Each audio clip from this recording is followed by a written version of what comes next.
Hello, everyone. Today, I'm going to read and discuss an article I wrote in 1995 on the Sunoma and Peroth.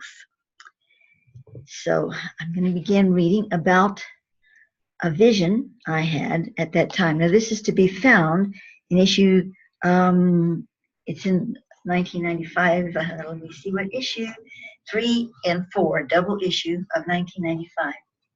And so here's what I wrote about my vision. I closed my eyes and saw under my eyelids, somewhat like on a television screen, which differs from mental vision in that it is actual neural sight. By that I mean that I could see something pretty strongly in my mental vision, in your mind. Sometimes pictures flash in your mind and whatever, and they appear pretty real. But when you have what I really should have said, a third eye vision, something that looks like it's absolutely in front of you, but your eyes are closed. So that's a little stronger. And that's what I was trying to describe here. So I saw this, a weaving of light suspended upon a loom upon which was something like Athena's web.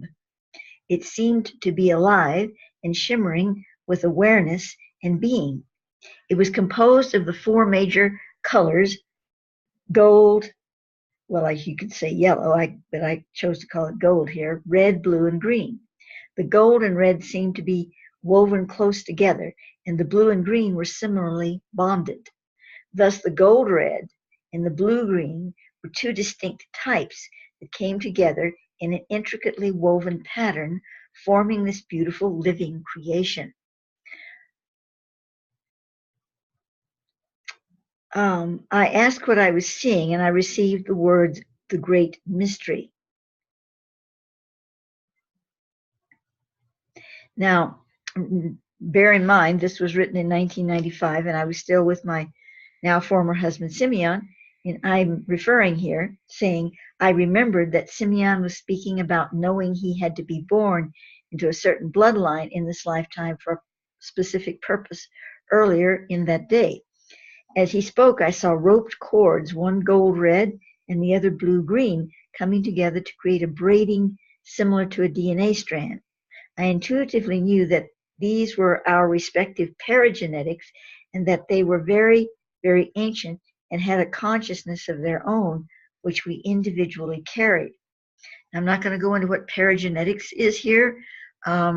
It's a topic that I have talked about a lot since I first received it in the 1970s, but it has to do with genetics that you are bringing in through incarnation. So to continue, I felt that the greater destiny, our relationship, was to bring these two consciousnesses together to create a golden child, which is not a living person, but an etheric body. I perceived this to be our greatest planetary service together. I believed it would empower us with the ancient knowledge and wisdom of the amalgam of our genetic beings, which contain these ancient, I'm going to turn a page now, folks, creatures of our primordial spheres. Thus, the loom with its weaving, I saw, was a representation of that pattern which we would create. Now, I'd like to pause a moment. This is really, I think, a really important thought here. In any marriage that is working with this type of dynamic, it doesn't mean that that marriage is intended to last forever, but it does mean that the people are coming together to work within a specific format of release and to bring through genetic coding into the relationship. Again, it doesn't have to mean you have children together. That's a whole other story, but the energies that you're bringing together through your paragenetic strains, if you have an intimate relationship, are coming into that field and creating new paragenetic strands for the human race. This is true for anyone that's working with this type of dynamic, and a lot of people are, okay? So it's not about, There's so many different kinds of relationships between men and women. They're kind of relationships, period, but between men and women, other than brother and sister and father and daughter and all that. I'm talking about unrelated people coming together. And we often see things as a mistake of choices. And on one level, you could say, well, yeah, I guess so. We did this, we were feeling that, we were operating on assumptions here and maybe impulse there. And this brought us together in a way that was unhealthy for both of us. And that would be true on one level. But there's very seldom just one level at work, especially when we're talking about people who are dedicating their lives to light work. Even if they're doing it imperfectly, they really, really, in their heart and soul and mind, that's where they want to be and what they want to do. They draw into their lives certain situations that are not that simple to define. Okay, so to continue. I felt guided the next morning to select at random a card from the Egyptian Book of Doors Oracle deck to represent the archetypes of both Simeon's and mine ancient bloodlines. Later, Thoth was to inform me that these archetypes actually represented when our ancient bloodline became aware of themselves. Well, let me read that again. That didn't turn out right. Later, Thoth was to inform me that these archetypes actually represented when our ancient bloodlines became aware of themselves. More on this in a moment. Okay, so even though I drew these cards at random, I asked Thoth to select them for me through this process. In other words, overlaid it.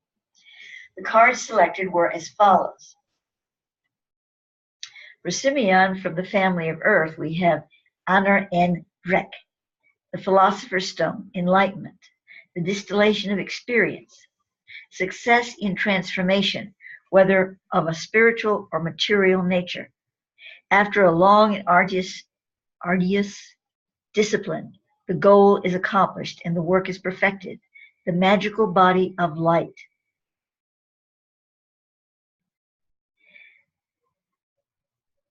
So for me, the card that was drawn was Nu, from the family of 8 primordials, the first primordial given, night, the beginning and the end, the beginning of a potent transformation with far-reaching possibilities. After drawing these cards, I went to Thoth and asked if he could please enlighten us as to how all of the above merges into both our current situation and our greater destiny. Keep in mind how the personal information links to the underlying concepts that are being unveiled. Thoth states, this is from Thoth here, first it is necessary to divine conscious bloodlines, or Sunoma. Here's the word Sunoma, conscious bloodlines. As human beings are incarnated, live, and then transition through the death process, they must resonate within a field of primordial soup, or engendered brew. This is the cauldron which contains 3 worlds of being defined here as chaos, consciousness of chaos, and transmutation of chaos. As a soul enters this threefold matrix through incarnation, it is at first separated from the womb of spirit. It is violated. The very act of being born is a tearing away of the veil of light that is the soul's most holy envelope. Yet through this act of violation, the first stage of the soul's development in that incarnation is begun. This is the process of divine alchemy, involving separation, followed by unification, which creates sublime form. This sublime form must again be violated in order to attain the next rung on the spiral of sublimity. Let me read that again because I read it rather poorly. The sublime form must again be violated in order to attain the next rung on the spiral of sublimity. I'm sure Thoth made that word up, but he does that a lot. Unfortunately, karma complicates this process and indeed makes the violation necessary each time a new cycle is begun. Thus, the soul is not always in a more sublime state at the end of its current life cycle than it was when it entered. Yet the matrix is in place for this evolution to occur. And it does take place when the soul's separation will, same as personal will, aligns with its destiny. Thus, ideally, as a soul reincarnates again and again, each birth creating another separation from the spiritual womb, the soul is led to a greater stage of sublime spiritual experience.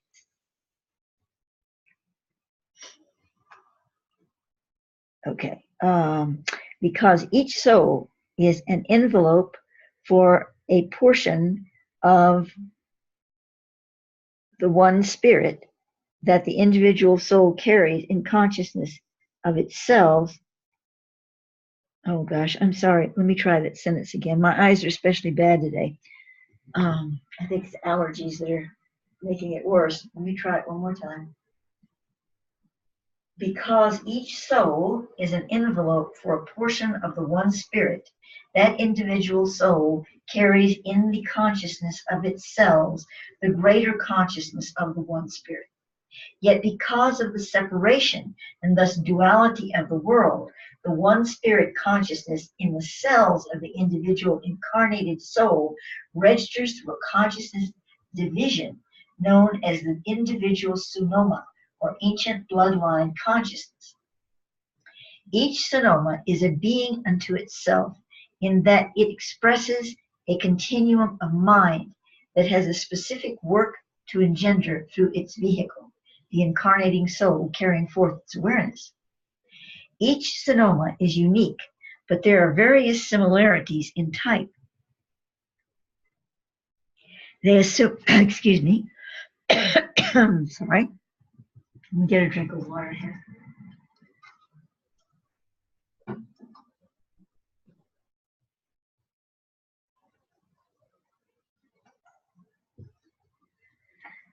They assume patterns from consciousness vectors of the incarnating experiences, such as Egyptian, Celtic, or Greek patterns of spirit cohesion. They do not contain the magnetics of individual experience, but rather like, oh my goodness, what is this? CHONDRIAN and CHONDRIANA, who are the worker bees of the Sonoma's physical path.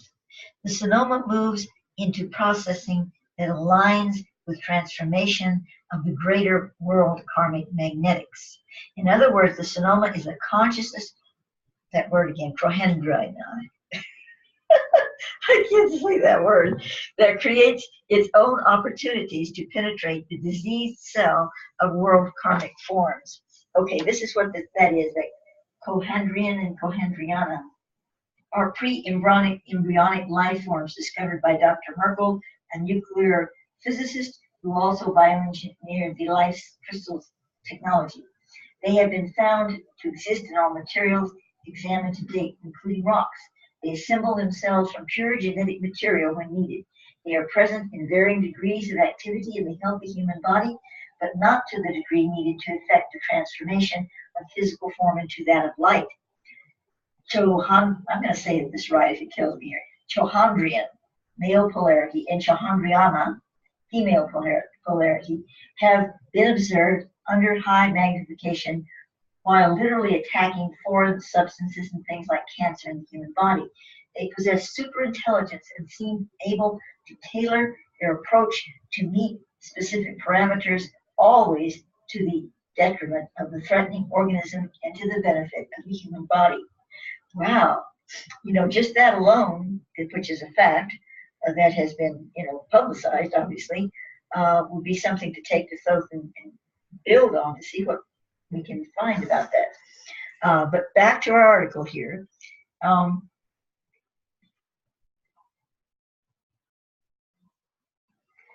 Yes, back to the article. Where was I? Okay, I want to go back to what the reference was to this. Now I think I can say Chohandrian and Chohandriana. I was leaving out the H for some reason. Okay, it says they do not contain the magnetics of individual experience, but rather like Johandrian and Chohandriana, who are worker bees of the Sonoma physical path, the Sonoma moves into processing that which aligns transformation of the greater world karmic magnetics. In other words, the Sonoma is a consciousness Chohandriana that creates its own opportunities to penetrate the disease cell of world karmic forms. In this process, it also transforms personal karma, but only as an after effect of its central purpose, which is to transmute the whole consciousness cell of the planet. It is important to understand that while the Sonoma is being evolved by the incarnational experience, it does not emanate from that domain, but rather from the soul's star of origin. From this model, we can readily see how the myriads of souls from various places in the universe who have congregated here on earth are intending to fuse their individual sonomas into a matrix of unity. This is unity beyond the understanding of grace consciousness, although the weave of the lesser web does find its tendrils anchored to the greater web. Now, I don't believe at the time that I wrote this just yet, I had written about I had received the transmission, which I publicized and I quote a lot nowadays, from Thoth on the red and white paths, the bloodline path and the path of grace. But if you fit this in, this fits beautifully into that, because we're seeing here that the Sonoma is a blood path, obviously. It is, but it's, there's nothing wrong with a blood path. It's just limited, but it is also focused. And when you need focus, when you need attention to something, as we have on this planet, especially after our genetics went so awry with the, Anunnaki stuff and all of that, we need focus into the bloodlines. But now that focus is slowly but surely coming to an end. Not yet. It's still working its way through, but it's changing its focus. It's broadening its focus. That's what I should say. And before too long, as the crow flies, it will no longer be necessary, and the white path of grace will have totally absorbed it. Right now we're in that flux and flow there, of working with that. So the Sonoma is still a very important part of it all. While each soul carries a Sonoma in their cellular vibration, which is active only through the blood energetic, many human beings on the earth have difficulty making the connection between the Sonoma and their current incarnational being. When this connection cannot be made, the Sonoma finds other pathways to feed into the system of chaos, and thus creates a venting in mass deaths, such as in plane crashes, etc. In relation to this, you must understand that the Sonoma enters activation on the vital level within the blood. This is a magical realm in which matter and spirit join to co-create the most potent alchemy. If an incarnated soul is in opposition or great enough resistance to that dynamic, the alchemical combustion of matter and spirit in their being, there will be a buildup of dynamic pressure seeking release from that which limits the Sonoma. In this instance, that limitation is matter. When enough Sonomas have built up tension for release, there is a spontaneous reaction, creating a mass exodus of spirit from matter on the physical plane. Wow. Remember, as usual, I haven't read this since I wrote it, so I'm listening along with you. We think, oh, it was your karma. You got on the plane, it crashed, and you died. that was your karma. And we can't say that it's not wrapped up in the karma. I'm not excluding karma. But this is indicating there's a lot more to this, like 9/11, mass plane crashes, the fires taking people's lives right now, and quite a lot of lives. There seems to be an attraction of Sonomas to gather together for this expulsion, this release. Or let's say even the release being timed at the same time or within the same field of time. If not people clustered closely together, there might be two different parts to it all. But the point is that there's more than meets the eye to people dying, what we call death, and leaving this realm. If this is true for mass ejections of people from their physical bodies, there's got to be other underlying currents with other types of transitions. This would be a very interesting area to explore. Okay, so next, because of such karmic scenarios, the one spirit is not equally distributed in each of the Sonomas. Thus, these ancient consciousness bloodlines must come together through procreation to further the opportunities given to unite the one spirit. Yet even without physical procreation, Sonomas may come together to create the golden child, the etheric offspring, which is often even a greater vehicle for bringing the Sonoma back into one spirit consciousness. Understand that not every soul on the earth at this time has an active Sonoma. When we say active, we mean Sonomas that contain awareness and thus activation of their consciousness, which is not the same as the host soul containing conscious awareness of the Sonoma. These unaware Sonoma we will call Tasi Sonoma, meaning sleepy, or without knowledge of its form. These Sonoma who are aware of their embodiment and thus active in their process are Aktet Sonoma, meaning risen into the heavens or shining. The moment in time when a Tasi Sonoma becomes an Aktet Sonoma is the Peroth, or moment of conjuncto in divine alchemy. In the great work, or the great mystery, Simeon would represent, in my lifetime, would represent the consciousness of transmutation. Transmutation is not within itself enlightenment, but the process of moving into evolving consciousness through which enlightenment is revealed at intermittent stages of process. Now I have to turn a page. Of the two consciousness bloodlines, Simeon's and mine, which are both Aktet Sonoma, Simeon's is the younger, having its Peroth in the time of the fall.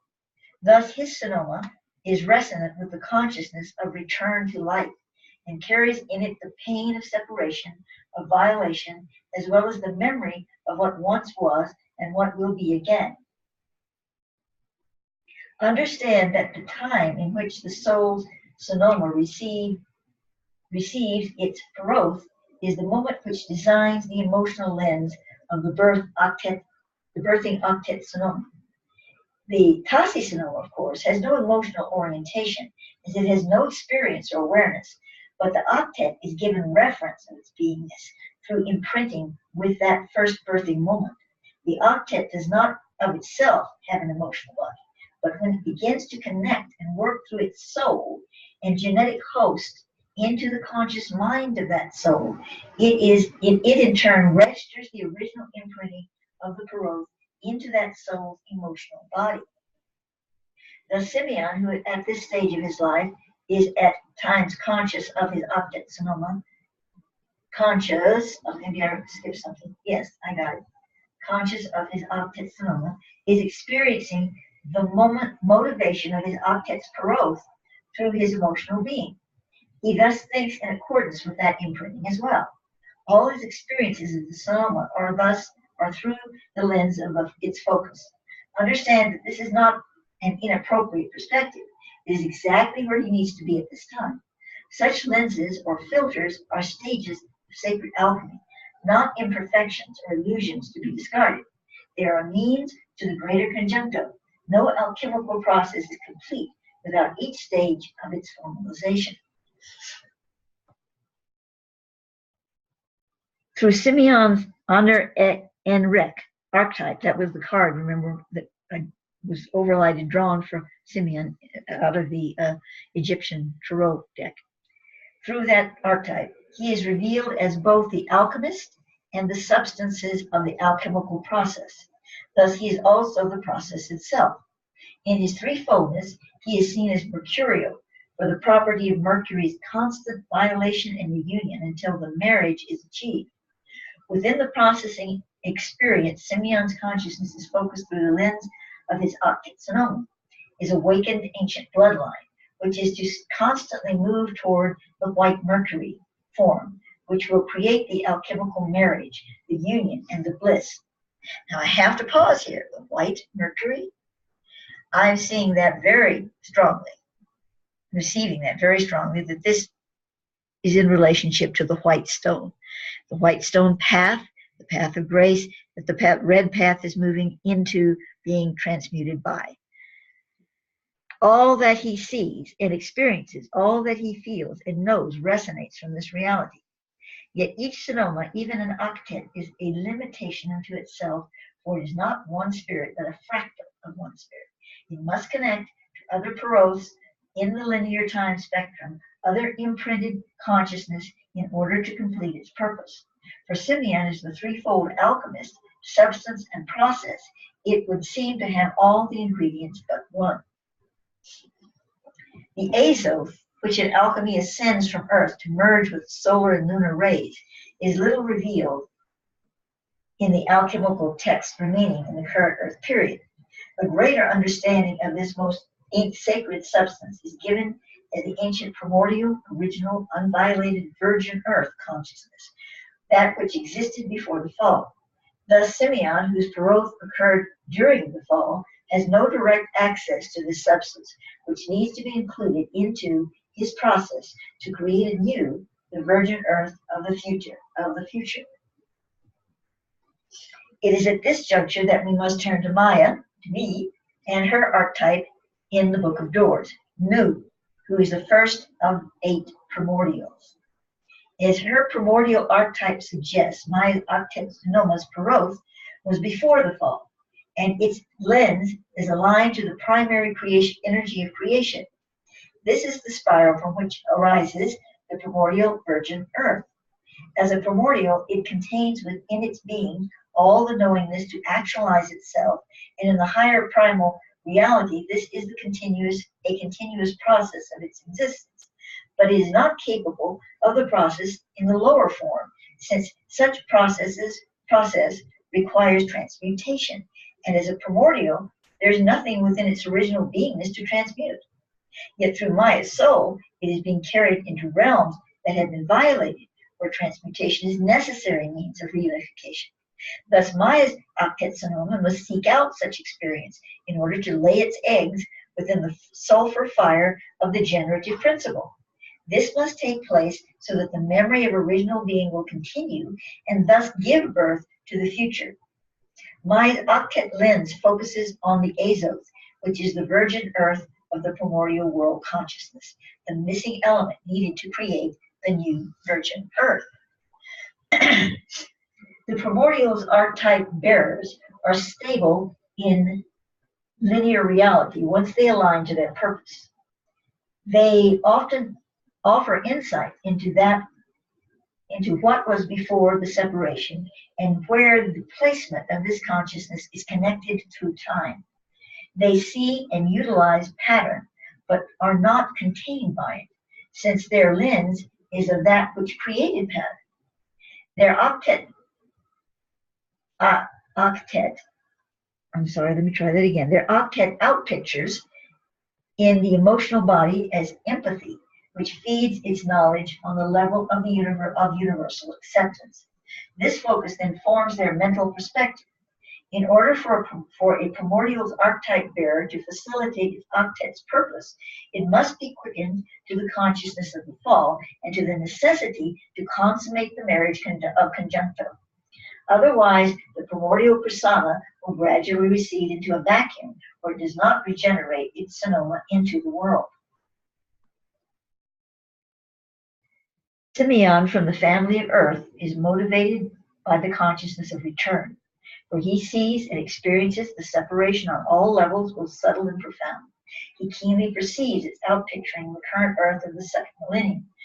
Remember now, those terms of millenniums is not 100 years. He's talking about something on the ethers, inner planes. But first millennium is before the fall. Second millennium is all this tear, this fracture.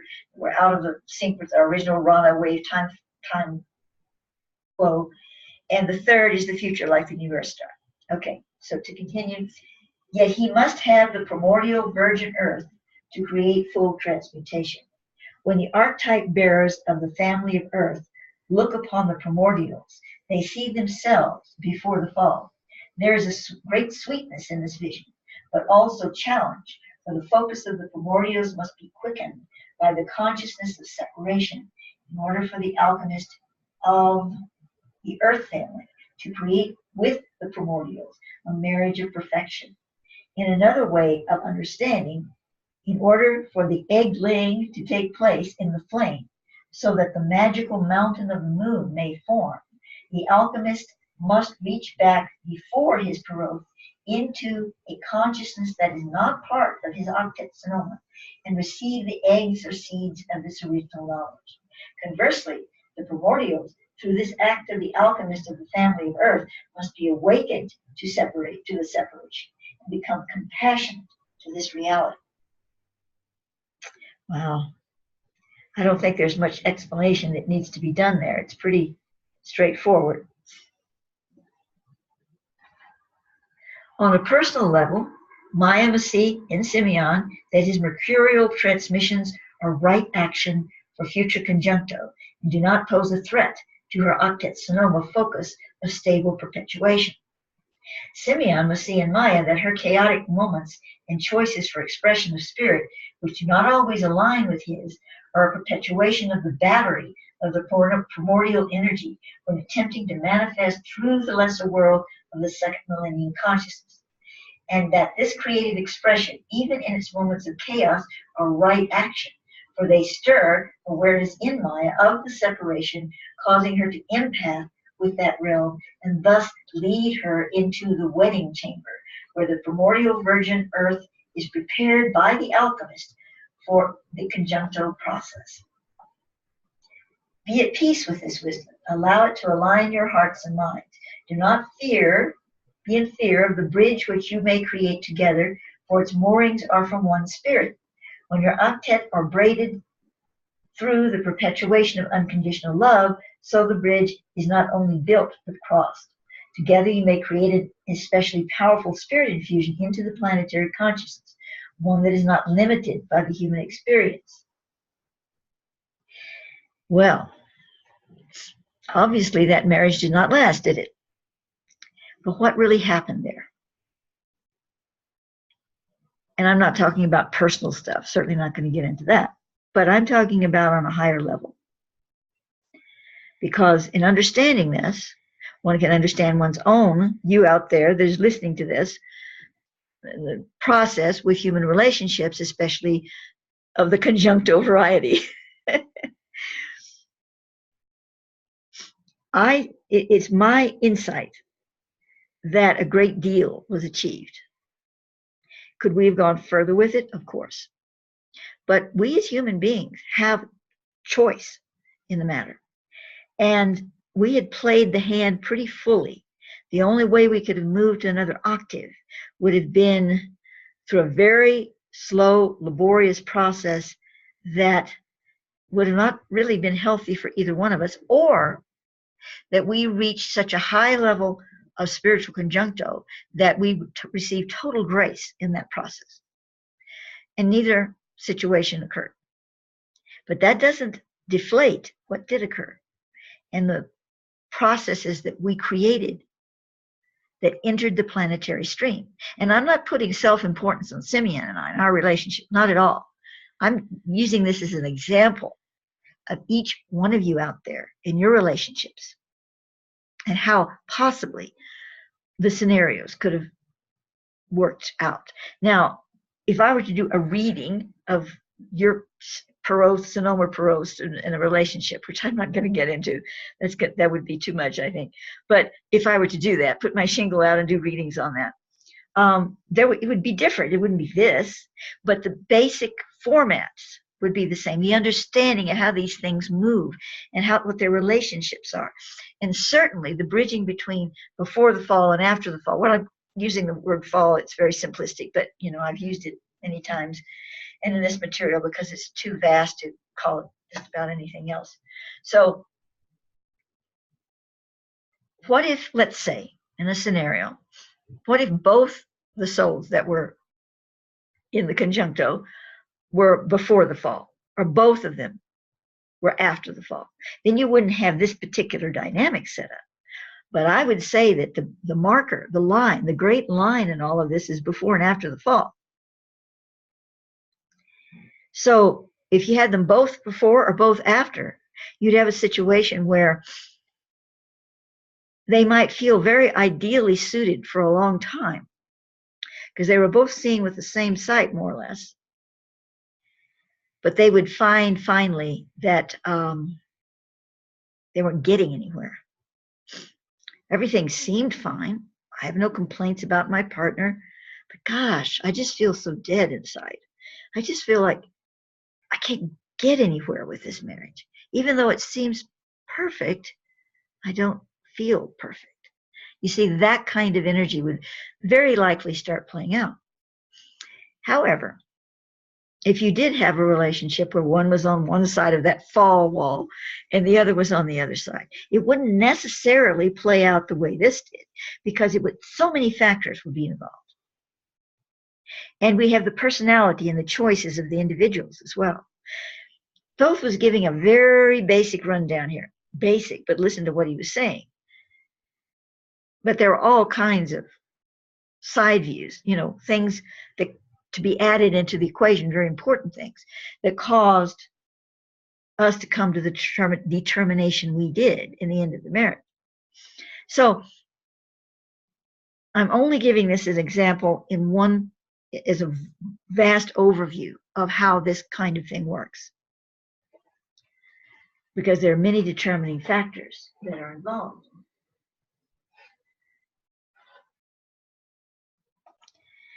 So that is the end. I don't think there's not any more to the article, and I'm not feeling guided to present any more on this particular topic, but you never know. If I decide to bring it forward again in some other form, I would put this video in now we're calling it in YouTube, a playlist, so that you had access to the whole sequencing. But right now, this is where I'm feeling guided to come to an end to it, and thank you for listening.